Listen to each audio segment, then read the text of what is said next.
ایک دفعہ کا ذکر ہے، ایک گھنے اور سرسبز جنگل کے بیچوں بیچ ایک عظیم شیر رہتا تھا جس کا نام رافاس تھا۔ رافاس جنگل کا بے تاج بادشاہ تھا، اپنی طاقت، دانشمندی اور اس گرجدار دھاڑ کے لیے مشہور تھا جو درختوں کے درمیان گونجتی تھی۔ وہ انصاف پسند حکمران تھا اور جنگل میں امن و سکون قائم رکھتا تھا۔ رافاس اپنے خوفناک رتبے کے باوجود ایک مہربان اور خیال رکھنے والا بادشاہ تھا جو ہمیشہ اپنے جنگل کی بھلائی چاہتا تھا۔ اسی جنگل میں ایک چھوٹا سا ڈرپوک چوہا بھی رہتا تھا جس کا نام چیکو تھا۔ چیکو بہت چھوٹا تھا مگر چالاک اور تیز تھا۔ وہ ہر وقت جنگل میں چھپتے چھپاتے دانے اور بیر تلاش کرتے گزارتا تھا اور ہمیشہ اس بات کا خیال رکھتا کہ بڑے شکاری جانوروں کی نظر میں نہ آئے۔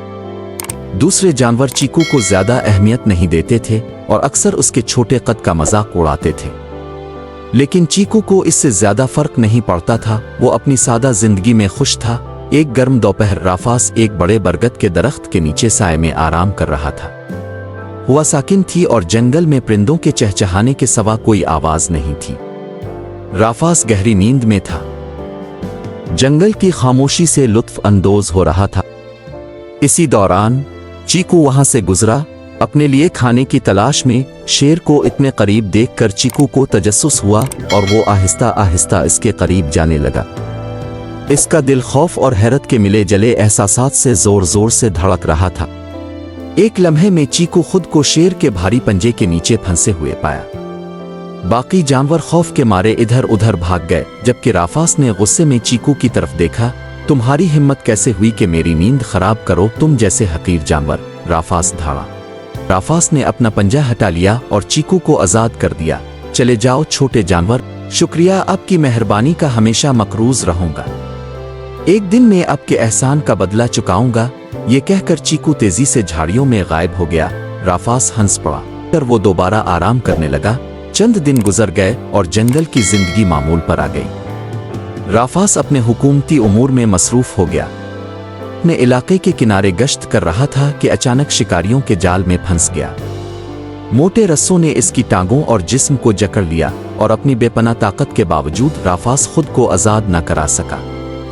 جتنا وہ جدوجہد کرتا، رسی اتنی ہی زیادہ تنگ ہوتی گئی۔ بے بس ہو کر رافاس نے زور سے دھاڑ ماری، امید کرتے ہوئے کہ کوئی اس کی مدد کو پہنچے گا۔ چیکو جو قریب ہی تھا نے شیر کی مایوسی بھری دھاڑ سنی۔ اس نے فوراً رافاس کی آواز کو پہچان لیا اور اس کی طرف بھاگا۔ جب وہ وہاں پہنچا تو اس نے دیکھا کہ شیر شکاریوں کے جال میں پھنسا ہوا تھا، بے بس اور مدد کا طلبگار۔ بغیر کسی ہچکچاہٹ کے چیکو نے فوراً رسیوں کو کترنا شروع کر دیا۔ انتظار کریں حضور، میں آپ کو آزاد کر دوں گا۔ چیکو نے چھوٹے دانتوں سے رسیوں کو کاٹنا شروع کیا۔ رافاس حیرت سے چیکو کو دیکھ رہا تھا۔ چیکو، تم کیا کر رہے ہو؟ لیکن چیکو بغیر کسی خوف کے اپنی کوشش میں لگا رہا۔ وہ رسیوں کو مسلسل کترتا رہا اور جلد ہی موٹی رسیاں ڈھیلی ہونے لگیں۔ اب کے احسان کا بدلہ چکاؤں گا حضور۔ میں چھوٹا ہوں لیکن میں مددگار بھی ہو سکتا ہوں۔ رافاس نے چیکو کی بہادری کو دل سے تسلیم کیا اور کہا، تم نے مجھے آج ایک عظیم سبق دیا ہے چیکو۔ میں جنگل کا بادشاہ ہوں لیکن آج تم نے مجھے دکھایا کہ بہادری اور وفاداری سب سے اہم ہے، چاہے وہ کسی بھی شکل میں ہوں۔ اس دن کے بعد رافاس اور چیکو بہترین دوست بن گئے۔ جنگل کے باقی جانور حیرت سے دیکھتے کہ کیسے ایک عظیم شیر اور ایک چھوٹا سا چوہا ساتھ ساتھ گھومتے تھے۔